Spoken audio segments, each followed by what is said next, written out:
राजीव जी, वक्त को लेकर देश भर में प्रदर्शन शुरू हो चुके हैं।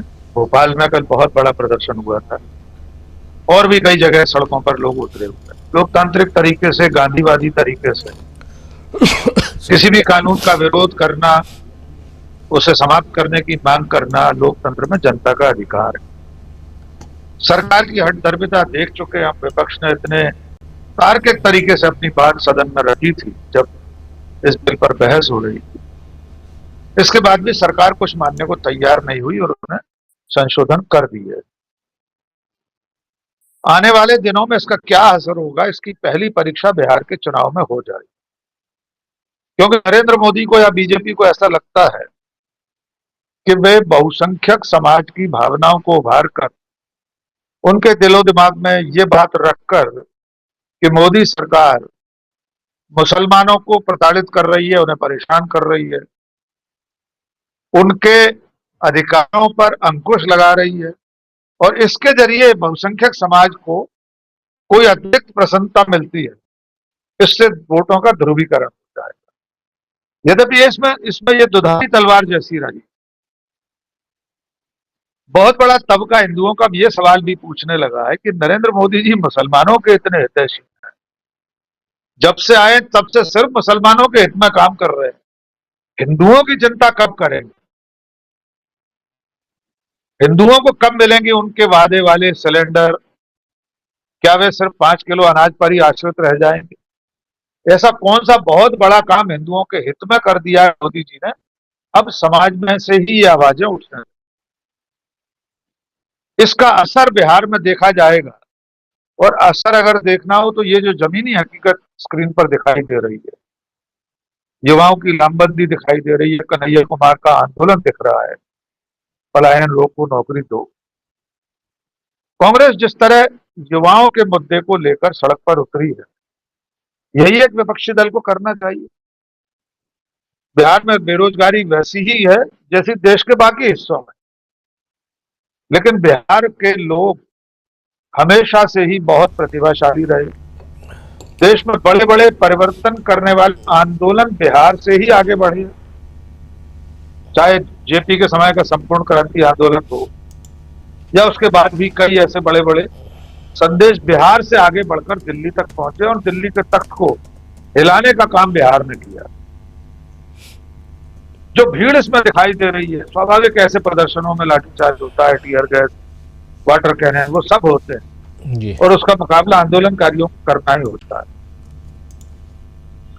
कन्हैया कुमार या कांग्रेस के लोग इससे पीछे हटते हुए दिखाई नहीं दे रहे। उनकी यात्रा भी आज शायद उसका समापन हो गया है, अब और कोई आंदोलन शुरू होगा ये, लेकिन कांग्रेस पार्टी को ये टेम्पो बनाकर रखना पड़ेगा। चुनाव में अभी दिन है, ऐसा भी नहीं कि अगले महीने चुनाव होने जा रहा है, कुछ महीने बाकी है। इसलिए अगर भारतीय जनता पार्टी को बिहार में चुनौती देना है, बिहार में जो उलटबाजी लगातार पिछले सालों में हुई है, जनादेश कुछ था, उसको किस तरह रोका गया, फिर किस तरह गठबंधन की सरकार बनी, फिर किस तरह नीतीश कुमार ने दल बदल करके अपनी दल बदल की निरंतरता को बनाए रखकर 7वीं बार मुख्यमंत्री बनने का सौभाग्य प्राप्त किया। लेकिन अब आपका सवाल पर आते हैं कि नीतीश कुमार का क्या होगा। नीतीश कुमार हर दिन के साथ अपनी जमीन खोते हुए दिखाई दे रहे। बीजेपी का साथ आगे चलकर भारी पड़ सकता है और इसमें एक अहम वजह बनेगा वक्फ कानून। यह संभव नहीं है कि नीतीश कुमार और उनकी पार्टी अल्पसंख्यकों की अनदेखी करके चुनाव में जा सके। उनके अपने कितने संगी साथी साथ छोड़ चुके हैं। उनकी अपनी पार्टी के एक पदाधिकारी उन याचिकाकर्ताओं में शामिल हैं जिन्होंने सुप्रीम कोर्ट का दरवाजा खटखटाया। तो मुझे ऐसा लगता है कि आने वाले दिन नरेंद्र मोदी एनडीए के लिए कठिनाई भरे हैं, लेकिन उससे भी बड़ी चुनौती यह है कि जो इंडिया गठबंधन है उसे एकजुट रखना। राहुल गांधी, मल्लिकार्जुन खड़गे, तेजस्वी यादव, अखिलेश यादव, इन सब लोगों की महती जिम्मेदारी है। और इसकी अग्नि परीक्षा, इंडिया गठबंधन की अग्नि परीक्षा बिहार में ही सबसे पहले होने वाली। हरियाणा और महाराष्ट्र में जो कुछ हुआ वो सबके सामने है। मुझे लगता है हरियाणा और महाराष्ट्र से सबक सीखकर अपनी उन गलतियों को दोहराने से बचने की कोशिश इंडिया गठबंधन कर रहा है, करता हुआ दिखाई दे रहा है।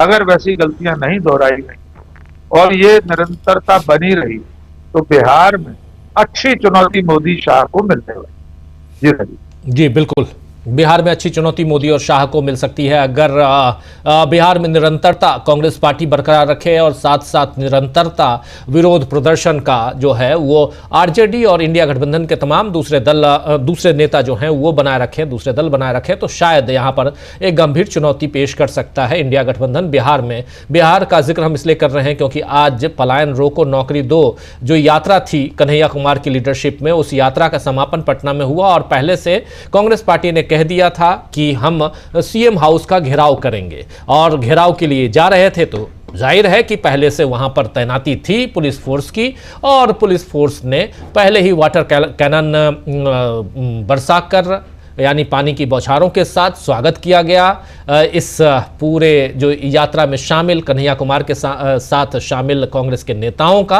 और उसके बाद गिरफ्त में लिया गया, हिरासत में लिया गया इन तमाम नेताओं को।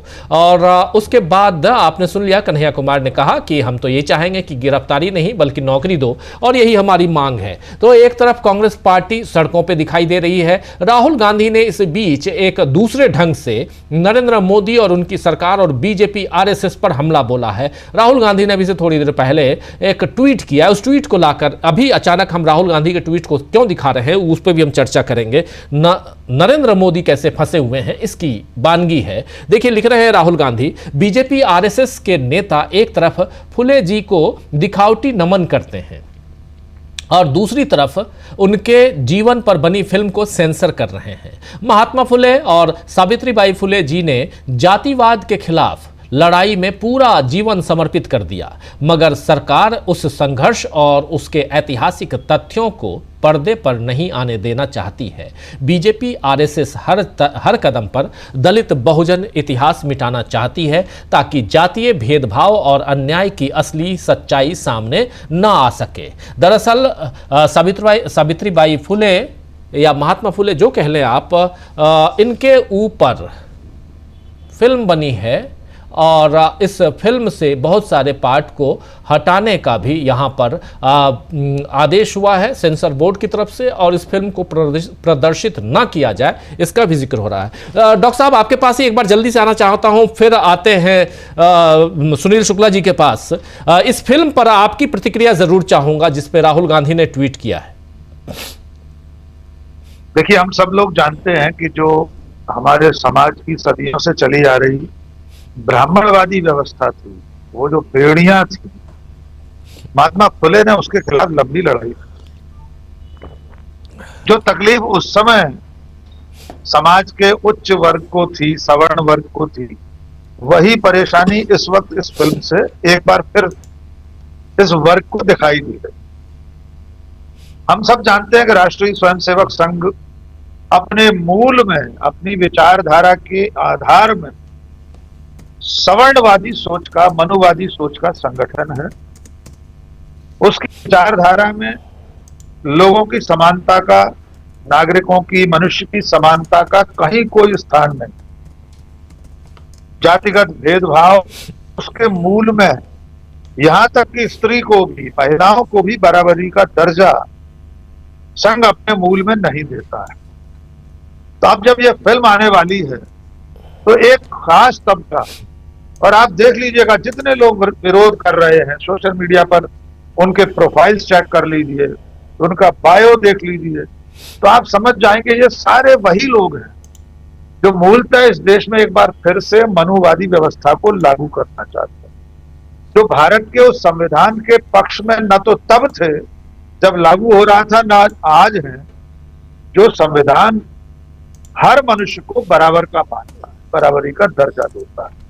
जी। अब जब ये फिल्म पर्दे पर आएगी, तमाम काट छांट उसमें हो चुकी हो, तो फिर एक बार लोगों की निगाह में आएगा कि किस तरह के जुल्म उस समय हुए हैं, किस तरह पेशवाई के समय में और भी उससे पहले दलितों को अछूत माना जाता था।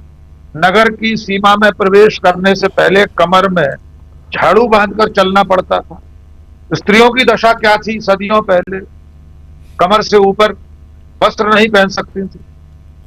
तो ये सारी चीजें समाज में सदियों से चली आ रही थी। उस अमानवीय व्यवस्था के खिलाफ, अनुवादी व्यवस्था के खिलाफ, जातिवाद के खिलाफ महात्मा ज्योतिबा फुले ने लड़ाई लड़ी और समाज को एक नई दिशा दी। कालांतर में बाबा साहब अम्बेडकर ने ही उस रास्ते पर चलते हुए, पहाड़ सत्याग्रह हुआ, नदियों में जल के स्रोत पर पानी पीने की इजाजत नहीं होती थी दलितों। तो इस समाज को ये सब समझना पड़ेगा, स्वीकार करना पड़ेगा और जानना पड़ेगा कि हमने कितने अत्याचार किए अपने ही जैसे दूसरे मनुष्यों जी। पर।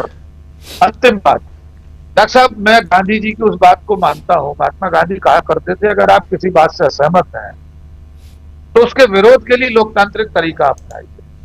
आपको फिल्म नहीं पसंद आ रही, देखने मत जाइए। किताब पसंद नहीं है, मत पढ़िए। उसमें कुछ गलत लिखा है तो दूसरी किताब लिख दी। कैथरीन मेयो की किताब आई थी मदर इंडिया, उसमें भारत की दुर्दशा के बारे में बहुत कुछ था। 1920-30 की बात, बहुत आलोचना हो रही थी भारत में। गांधी जी ने कहा, मैं गांधी इस किताब पर प्रतिबंध की मांग का समर्थन नहीं करूंगा। उसे पढ़ा उन्होंने, फिर उसकी मीमांसा की, आलोचना की, जो जिन बिंदुओं से असहमत थे उस पर लिखा। तो मैं भी ये कहूंगा इस देश के लोगों से, इस फिल्म को देखें, जाने हमारे समाज की क्रूर सच्चाई को और उस भेदभाव को दूर करने में आगे आए। जी राजीव।